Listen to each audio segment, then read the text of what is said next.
We've all heard people refer to themselves as apolitical or just simply not interested in politics. But what does that really mean? Are they neutral, or staying out of politics just another way to continue apathetic tendencies without admitting it? Today, we're unpacking what neutrality actually means, pressure to have opinions on everything, the role of celebrities in this, and how performative virtue can hide in plain sight.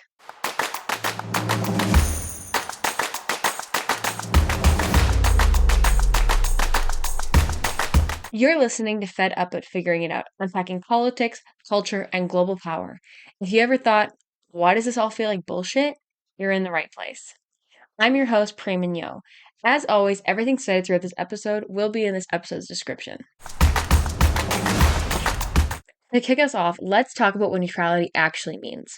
To start, neutrality isn't bad. It's not a bad thing to be. Neutrality means being unconvinced or uninformed about an issue, or just staying neutral. Like if you're like, I'm neutral to pineapple on pizza because you don't hate it and you don't like it, that's neutrality. It can even be understanding both sides without swaying one way or the other. So there's a slight difference though in our modern world. And we've seen this more and more with people saying they're apolitical or not interested in politics or just staying neutral. And it's fine to be neutral on many things in life, but it's not fine when it comes to certain human rights violations and the things we're seeing in our current modern day. So there's like a type of healthy neutrality, which is waiting to learn the facts, to understand the situation. That is a healthy way to approach neutrality. If you don't know everything about a subject, you are more than welcome not to have a full, solid opinion on that subject. There is also a harmful neutrality, though, which is avoiding taking a stance because it makes you uncomfortable. It causes discomfort. In healthy neutrality, you also might think both sides have valid points.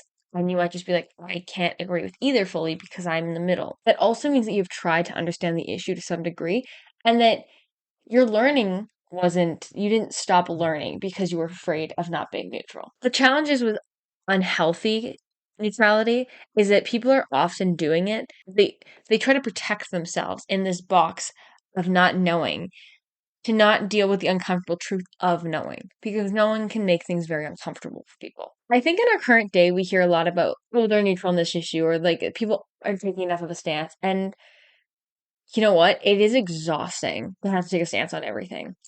There's like this immense pressure for people, especially because of online and social media like relations.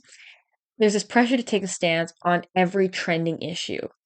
And it's exhausting and frankly really unrealistic. There are 8 billion people in the world. You cannot care about every single issue every single day.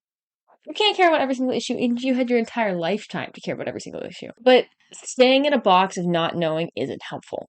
And so the way I recommend that we approach it is approaching it with curiosity over certainty. You don't have to be certain of anything, but being curious about a subject is helpful. And it's okay to not know, but it's not okay to just stop there and then still keep forming opinions. We can't engage with everything. It's impossible to stay informed on all global crises, and trying to can lead to burnout and compassion fatigue. There's like information overload in our digital age. One human was not meant to know this much stuff happening all at once. We are meant to know what was in our immediate communities, and that's pretty much it for our entire lives. That's what we were designed to do as animals. And now we are bombarded with all this information from all around the world, and it is important, but it's also very, very overwhelming for the brain. To combat this overwhelming amount of news, people are kind of expected to post and post and post and talk about every single issue. And the problem is that in this situation, when people post, I've also seen people call it slacktivism. So when the Black Lives Matter protests were happening in the States, I know that there was a Blackout Tuesday thing, and people posted, I think it was Blackout Tuesday, but people posted black squares on their Instagram. And people called it performative activism and slacktivism. You're not getting involved, you're just posting and not doing anything, which I think is a load of bullshit. Not just about the Black Lives Matter thing. I think a lot of people are like, if you're just posting about something like the Palestinian Israel conflict or what's happening in the States or women's rights and things like this, If you're just posting about it, you're not doing anything. And I'm like, that's not true. It's simply just not true. And I would actually argue that it's a branch of cancel culture. If you're posting about an issue, you're still raising awareness about that issue in your circles and having conversations in real life about the issues you post about. Sometimes there's nothing left to do but repost and talk about it on social media. And that's all right. None of us are in Congress. None of us are in the House of Commons. We get to decide who we vote for, which is very important. But at the end of the day, we are not in government. We don't make those final calls. To expect people to take on the weight of the world, like if every time I want to show that I care about an issue or talk about an issue, I have to know everything about it and like volunteer and donate for it. It's like you're gonna maybe do that for like an initiative a year, two initiatives a year, like nothing crazy. And so posting about it actually, in my opinion, does do quite a bit. You don't have to care about every single issue because empathy is quite difficult to continue having, and you can get burnt out quite quickly. Like, if you care about every single issue in the world, you're going to burn out. There is no way around it. The average person sees hundreds of social issues on their phone. I mean, depending on your echo chamber, but in my echo chamber specifically, I see hundreds of different social issues a month. I think collectively, all of our attention spans have dropped. We can't care about everything all at once. And honestly, it's made a lot of people apathetic just seeing social problem after social problem because, again, our brains were not meant to handle it. There's this quote by Desmond Tutu. I'm kind of saying that wrong, I'm sure, but it's, quote, "If you are neutral in situations of injustice, you've chosen the side of the oppressor," unquote. I think that's a load of horseshit, to be frank with you, because sometimes you can't deal with everything, and that doesn't mean you're the oppressor. Like, if you're like, I can't deal with like, I can't mentally take on another initiative on top of the ones I'm already caring about. It doesn't make you the oppressor. It just means you're burnt out and dealing with other things. You just can't care about everything all at once. I'm not saying that being neutral in instances of injustice is okay, but I am saying that you care about a couple things, but you can't care about everything. And that doesn't make you a bad person for not caring about everything. Sometimes both sides as well have strong arguments that you understand, and that doesn't mean you're the oppressor. If the issue is apparent, however, and what is right and wrong is obvious, then yeah, if you stay neutral, you are siding with the oppressor. Like, for example, if you still haven't decided where you stand with the Israel and Palestine conflict, go screw yourself. In the nicest way, you've decided that you're on the oppressor side because if you're like, I'm still neutral, and it's like the leading experts in the world have called it a genocide, it's like, you're not neutral, you're actually okay with what's happening, which is a huge concern. You're honestly, if you are like, I just don't want to pick a side, it's because you're too scared to admit that you're okay with genocide because it makes you look like a bad person, and it should make you look like a bad person. So what does matter, though, is trying to stay aware of an issue or simply putting it on the back burner to focus on other issues eating up your activist time or eating up your mental emotional capacity. But this brings me to another question. Do we really need our favorite pop stars or influencers to be political commentators? There is this expectation around celebrities for some reason that they have to have this sense of moral leadership. Fans expect moral leadership from their celebrities and political guidance in a way. I mean, I'm a big Swiftie and obviously a Swiftie, so I'm biased. But for example, Taylor Swift has been criticized a couple times for staying silent and for speaking out. During the last US election campaign, she made a post supporting Harris, and saying that she wanted nothing to do with Trump. She's also supported gay rights through a bunch of through her music. You Need to Calm Down. She's been an advocate for that. If you watched her Eras Tour documentary, she also mentions that she's an advocate for it. And for women's rights as well, she's been an advocate for that. And all of those things have got her heat. Like, all of them. They have been great things. I'm happy she's done them. But at the same time, they have caused people to dislike her and threaten her. And that's not cool. But I also, it's good that she spoke up about these things. But then people are mad with her because she's not speaking about the current situation in the United States, about with the ICE situation, or with the Israel and the Gaza conflict. And here's the thing, is that she's already spoken out about a couple of issues. She has. She has made her stance clear on a couple of issues. She does not need to make her stance clear on every issue. And don't get me wrong, I'm like, yes, it would be lovely if she posted something in support of these or made some sort of commentary on these situations. But at the same time, it's not her job. It is not her job to do that. She is a celebrity. She's a singer. She's good at her job. Her job is not political commentation. Celebrities as a whole aren't experts, and their platforms don't make them authorities on this situation. As I said, it's the vast majority, it's not their job to do these things. And fans aren't all connected on the same issues and have differing opinions. That doesn't mean that an artist shouldn't post or an influencer shouldn't post about certain issues. But that does say they're not going to please everyone when they post. Why do fans want their celebrities so badly to post about these things when they are not necessarily educated on the subject or have the more like actual moral authority to talk about the subject or want to talk about the subject? In a Forbes article from 2023, there was a discussion on whether or not artists like Beyonce have a responsibility to speak out about injustice. So the article explores what role celebrities should play, if any, in addressing injustice, especially given the resurgence of celebrity responsibility conversations. In the article, it argues that Beyonce is held to an unrealistic standard and that when she fails to live up to public ideas, her fans and people get angry with her or upset with her. And this is like many other celebrities. This was during a time in Beyonce's career when she was starting to allude to certain systems and certain social problems in her music and in her style. Quote, some expected Beyonce's newfound candor, particularly when it came to Black issues, would translate into the singer lending her voice to different social issues that impact African diaspora locally and globally, end quote. I remember when the music video Formation came out and she was making commentary on Black people and their relationship with the police and the relationship with the government and the relationship after environmental disaster. And just because she commented on this one aspect of being African American, why would people expect her to commentate on other things that other Black people were struggling with? Like it's a bit of an unrealistic expectation, especially when we ourselves can't deal with every issue. Why would a celebrity be able to? And so there's been a bit of a backlash on Beyonce, according to this article, because she hasn't been speaking out about situations impacting other African or Black communities. And they were cited like the Dominican Republic of Congo, Haiti, Ethiopia, as well as Sudan. People have argued that Beyonce uses the aesthetics when it's beneficial, but is quiet when it comes to addressing inequalities directly. And that's a fair comment. I'm not going to say it's not a fair comment. But she also has talked about the African American experience through her art and through her music. I don't know. It's a bit insane. If one person from a specific descending group makes commentary on one aspect of a situation and you're like, no, you have to comment all of it actually. It's like, what are you talking about? So how on earth is she supposed to care about all these issues when we ourselves can't keep up with all these issues? Quote, she's a pop star, not a politician. She hasn't really spoken out on things. She uses her artistry as a vehicle for activism.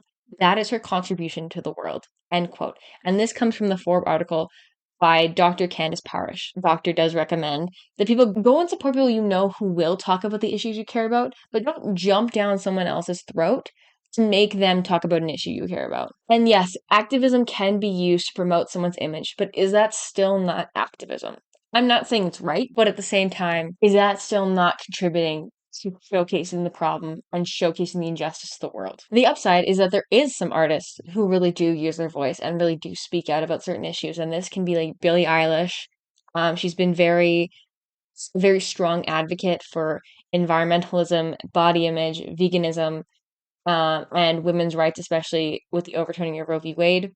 And Macklemore, for example, he's been very supportive of gay rights and even the Palestinian people with some of his songs like Same Love and Heinz Hall. So I understand wanting celebrities to speak out, but the downside is that it just creates a constant noise that drowns out experts' voices and can spread misinformation. When everyone talks about everything, the volume goes up, but the clarity goes down. So if everyone's talking about issues and we end up losing focus, and when we lose focus, we start spreading things that aren't even true. Spreading misinformation kind of ties back to the episode on echo chambers we previously talked about, but social media amplifies every person's voice, but not every voice adds value. We kind of live in this attention economy, and ties back to the dopamine aspect of it.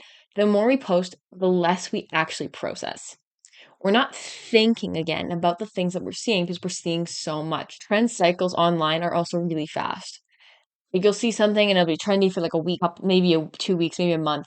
and then it's gone. And that's not how you solve systemic injustices, because there are there's a long process to that. Solutions and activism do not really subscribe to this attention economy and this trend cycle that we are seeing online. So how many of us actually fact check before reposting? Again, tying back to echo chambers, if we see a post that's something we've seen echoed before or aligns more closely with what we're seeing, we might just believe it. We might not think anything of it. So it is so important that you check before you post. I cannot articulate that enough. To be honest with you, sometimes staying silent until you know better is safer than sharing misinformation just to look aware. And this is not to say I'm asking for perfection. I understand there's concern about people waiting to be perfect before they get involved. And that's a huge problem with a lot of the social issues we're seeing. People in there are like, we need to be perfect before we say anything. And it's like, I'm not asking you for perfection. I'm asking you for some semblance of responsibility as to what you're sharing. Because the problem is that silence sometimes becomes complicity. And that is where the myth of neutrality really begins. Here's the thing. True neutrality doesn't actually exist. It is only the privilege to feel neutral that we have. In situations where the facts are fully laid out, people rarely choose neutrality, or they rarely agree with neutrality, but they still will ignore these issues, and that's when it becomes apolitical. Apolitical or not political is described as having no interest in politics, not affiliated with a certain political party, or having strong apathy or frustration towards politics and political conversation. People can choose to be apolitical for a multitude of reasons, including feeling overwhelmed by complex issues, the impact of voter input, echo chambers, socioeconomic barriers, lack of education, polarization, and more. There was a lot of reasons that people are apolitical. Being apolitical has existed forever, like since we've had forms of government. But today we are seeing people using apoliticism as a veil for ignorance, and those involved in politics rerouting their acceptance of apoliticism. So people are now saying they're apolitical just to say that they are going to be and being okay with remaining ignorant to situations. Writer Emily Dorsey points out, quote, many Americans are using apoliticism in an act of cowardness.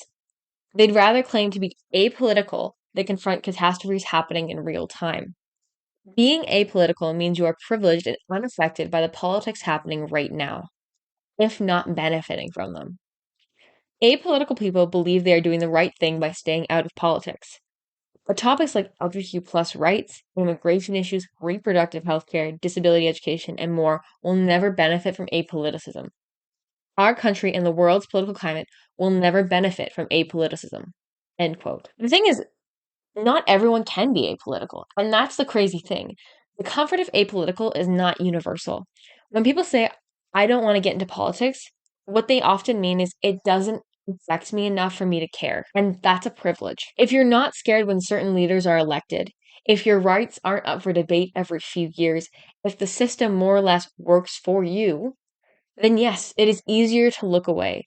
But for others, politics isn't a news cycle, it's their life. It's fine not to have strong opinions on everything, like which stocks to invest in or what your favorite food is. You don't need to agree hardly. Like, we don't need to have hard opinions on these things. But for example, when human rights and lives are involved, should one continue to stay ignorant and silent? Should one remain neutral in issues that have large and real life consequences? If politics don't affect you directly, you have the privilege to stay out of them. But that doesn't exist, for example, for trans people. Their lives are consistently political. They cannot not be political. That also goes for people of color, including indigenous and black communities. There is not really an option to be apolitical. Your life and your rights are consistently up for debate pretty much every 4 years. That matters. You can't stay out of politics because it's your life. Those things affect you. But at the same time, everyday politics affect everyone. Like, if you care about roads and transit, the rent prices, healthcare, who gets rights and who gets denied them, you are political. If you have any opinions on any of those things, you have a political opinion. I found this funny. When I was on Reddit preparing for this podcast, I saw this like one user say, quote, because being apolitical is just about possible if you move to Antarctica and live in an igloo alone. Otherwise, your inaction is a political stance. Quote. And this is the thing, is neutrality has existed and apoliticism has existed forever. But there has been many cases in history where it's not been okay. There's no reason that people should have been neutral in these issues. in these situations. And this includes the civil rights movement in the States. This includes Germans during Nazi Germany. Evil thrives when good people fail to act. And I'm sure we've all heard this poem, but I always think it's a good poem to reiterate. Martin Niemöller was a German theologist who supported Nazi Germany until he realized his mistake. After the war, he took initiative to spread theories of peace and apologized for his indifference towards the victims of Nazi rule. This is his poem, quote, "First they came for the communists, and I did not speak out because I was not a communist. Then they came for the socialists, and I did not speak out because I was not a socialist. Then they came for the trade unionists, and I did not speak out because I was not a trade unionist. Then they came for the Jews, and I did not speak out because I was not a Jew. Then they came for me, and there was no one left to speak out for me." You should probably do it before that because you should care about other people other than yourselves, but that is a really good poem, and I always think it's important to remember when you're faced with options of neutrality. When someone says, "I don't care about politics," they really mean, "I don't have to care about politics." This doesn't mean you need to have strong opinions one way or the other. That helps create polarization. And that also demonizes the middle ground. You are allowed to have a middle kind of opinion. But acting like you're immune to issues and politics and you're above talking about politics or willfully ignoring when other people's rights get trampled on, that's where the problem is. It's not just about silence, it's a contradiction. Saying that you care about justice without living it. And this kind of ties into like the good guy syndrome, where people say they stand for equality but never act on it, or say they're a good person but then never act in line with those values. I've seen this time and time again where people are like, "I support women and sexual assault is not okay." And it's like, but then they doubt victims and they blame women. And it's like, you actually aren't helping the situation at all. You're just acting like you're a good person so you can validate your own sense of morality. The intent without action perpetuates harm. It might make you feel better, but it doesn't make you a better person. So how do we move beyond pretending to care and start actually doing something? Choose your issues. It's not about having a stance on everything, it's about committing to something. It can mean helping a neighbor fill out a government form, donating to local mutual aid groups, reading about histories that you weren't taught in school. Please, for the love of God, this is so important. Read about histories you were not taught in school. Having a real conversation about race or gender or poverty and like really listening. Because maybe we need to redefine political. It doesn't mean partisan. Maybe it means you care about the world outside yourself. You don't have to have a strong political attachment to party. Actually, I think it's better if you're not fully attached to party. It's better that you are just involved and care about people outside of those who are like you. My advice is pick one or two causes you genuinely care about.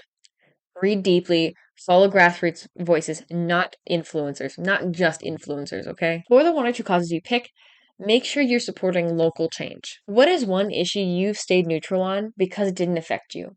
And maybe that's where you start. Or maybe it is an issue that affects you in your community, and that is still an issue you can focus on. So maybe the real question isn't, should I care about everything?